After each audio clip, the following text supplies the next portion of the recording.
Começando o programa Sou Múltipla, com Cris Ferreira. O poder de poder fazer escolhas.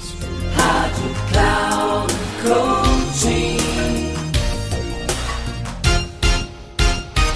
Ana é uma menina que acabou de se transformar numa moça. E embora ainda não compreendesse muito bem o que tinha sido aquele sangue que sujava sua calcinha e durava alguns dias, a mãe e o padrasto nunca tinham conversado com ela sobre isso, e foi uma amiga que lhe disse que era menstruação e ela deveria usar absorvente para evitar a vergonha de sujar a roupa. O sangramento durou apenas alguns meses e Ana nem se deu conta de que aquilo não aconteceria mais. Com apenas 11 anos, Ana gostava das brincadeiras infantis, do seu mundo à fantasia com as bonecas, com as quais ela compartilhava seus segredos. Afinal, ela tinha prometido ao padrasto que jamais contaria para ninguém o que ele fazia quando estavam sozinhos em casa. Era com as bonecas que Ana chorava pelas dores que sentia. Era com as bonecas que Ana se confessava. O padrasto era um homem grande e, apesar de começar com carícias, sempre terminava gritando com ela e sendo violento. O pacto do silêncio era o que fazia Ana ter certeza que ele não agrediria nem a sua mãe. O corpo de Ana ia se modificando rapidamente e a mãe dizia orgulhosa para as amigas: "Está vendo como Ana está ficando uma mocinha? Até os seios estão maiores e tomando forma." Na escola, uma professora observava o comportamento sempre arredio da menina, o olhar cabisbaixo e solitária. Aquele corpo se transformava, revelando algo que não estava muito comum. Desconfiada, a professora pede ajuda a uma assistente social que procura os responsáveis por Ana para uma conversa e sugere que Ana visite um ginecologista, pois já estava na puberdade e seria boa uma avaliação. O padrasto é terminantemente contra, mas a mãe acha que seria uma boa ideia, já que ela não conseguia muito instruir a filha sobre o assunto. Depois de um exame clínico, o médico não teve dúvidas, mas ainda assim pediu um ultrassom para confirmar. Ana estava grávida e com mais de 20 semanas.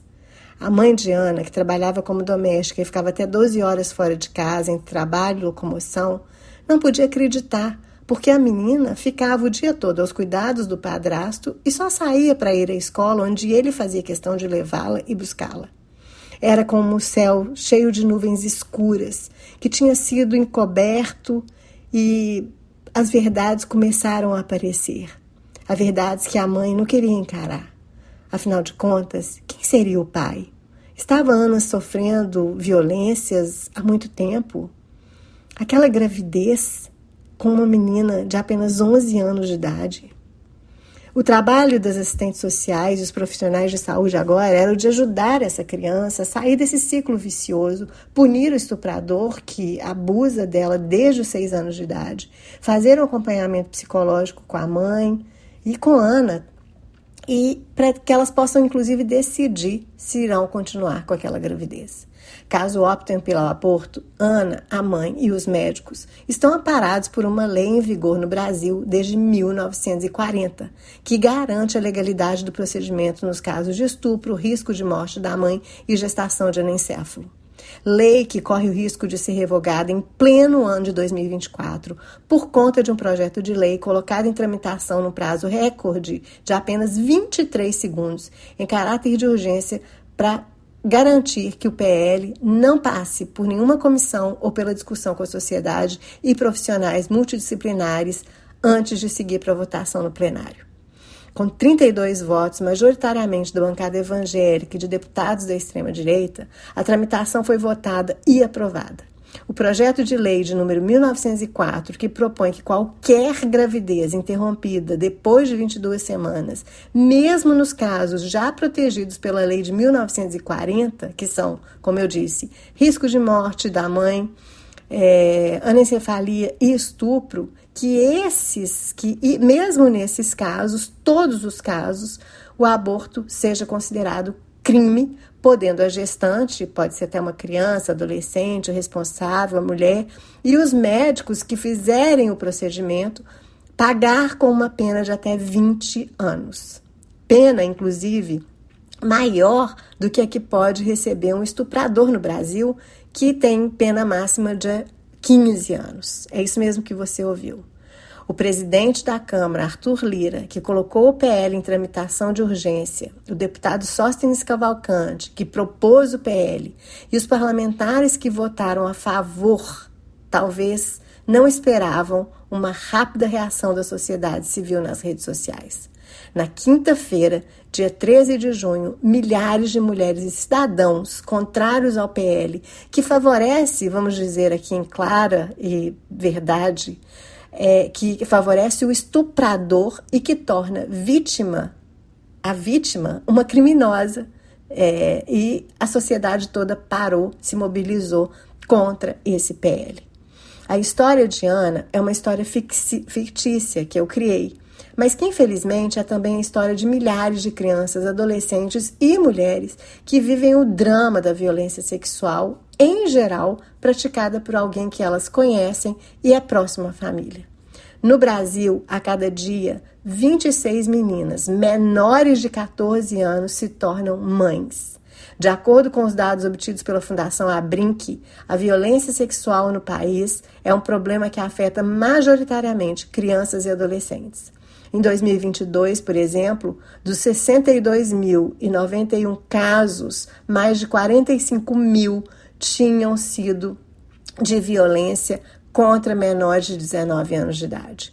A proporção corresponde a 73,8% dos casos. Isso é, em média, a cada 4 casos de violência sexual no Brasil, 3 são contra crianças ou adolescentes.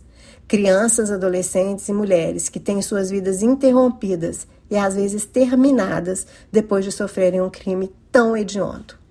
E afinal, a lei que já existe desde 1940, ela torna o aborto um procedimento legal no Brasil? Ou pior, a lei obriga a mulher a interromper a gravidez? Obviamente que não é sobre isso.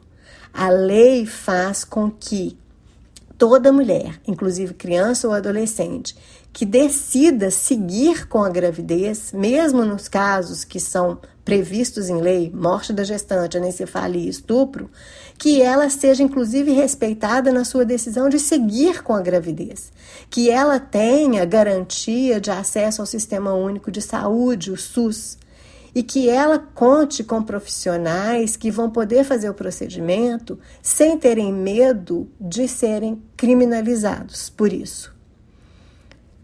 Como no caso de Ana, um caso fictício, na realidade, muitas crianças, adolescentes e até mulheres descobrem, muitas vezes, que estão grávidas já com semanas, mais de 20, 22 semanas de gravidez, porque muitas das vezes, no caso principalmente de crianças, elas nem percebem, nem imaginam que podem ser, que podem estar grávidas.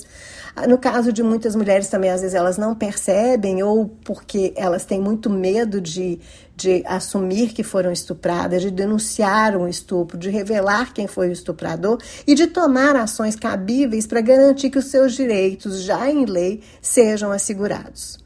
O fato é que as mulheres vivem com medo. A pressão dessa PL foi tão grande, pressão feita pela sociedade civil, que obrigou Lira, uma semana depois, se eu não me engano, a tomar a decisão de adiar a votação para o segundo semestre, mas a luta das mulheres e homens que exigem que a vida das crianças, das adolescentes, das mulheres vítimas de estupro sejam prioridade e que o PL não seja sequer colocado em votação, essa luta continuará, porque o que é preciso, segundo grande parte da sociedade civil, é que esse PL seja completamente arquivado. A manutenção de uma lei que garante, nesses 3 casos específicos, o aborto legal no Brasil, não vai resolver um problema seríssimo, que é o problema de violência, e nem vai acabar com os casos de estupro nesse país. Óbvio que não vai. O problema é que a lei já existente, ela minimiza minimamente a dor e o tamanho dos problemas dessas crianças, que além da violência sofrida, sofrem uma violência ainda maior se são obrigadas a continuar com uma gravidez. O fato é que, enquanto nós, atores políticos, públicos ou da sociedade civil, empresários, Estado, não encararmos o tema do aborto como fundamental na discussão sobre saúde, trabalho, educação e até economia, nós não vamos avançar no enfrentamento das diversas violências praticadas, principalmente contra os mais vulneráveis, que são crianças, mulheres, pessoas de classes sociais mais baixas, pessoas negras, idosas e LGBTQIA+. É fundamental que nós lutemos contra a estrutura patriarcal e que nós participemos da construção de uma sociedade mais justa, menos violência e mais tolerante. Enquanto acreditarmos que o certo é colocarmos a culpa na criança, no adolescente, na mulher, que o certo é ensinarmos essas pessoas a se protegerem e não o contrário. O certo é que nós ensinemos e que nós eduquemos toda a sociedade, meninos, homens, mulheres, cidadãos, a protegerem as mulheres em toda e qualquer situação. O dia que nenhuma criança, adolescente, mulher, não mais sofrer qualquer tipo de violência nesse país, que o seu corpo for completamente respeitado e jamais tocado sem o seu consentimento e permissão consciente do que está acontecendo, esse dia a gente vai viver em paz. Enquanto uma única criança ou mulher for violentada, todas nós estaremos sendo violentadas também. Se você gostou desse conteúdo, por favor, compartilha, dá aqui o seu like, marca as estrelinhas e me siga nas redes sociais, @soukrisferreira.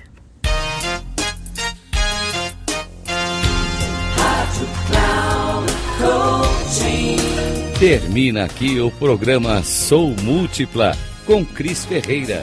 O poder de poder fazer escolhas.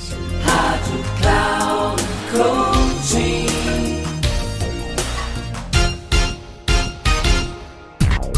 Ouça Sou Múltipla com Cris Ferreira. O poder de poder fazer escolhas. Sempre às quartas-feiras, às 8 da manhã, com reprise na quinta, às 12 horas e na sexta, às 16 horas, aqui na Rádio Cloud Coaching. Acesse o nosso site radio.cloudcoaching.com.br e baixe nosso aplicativo na Google Store.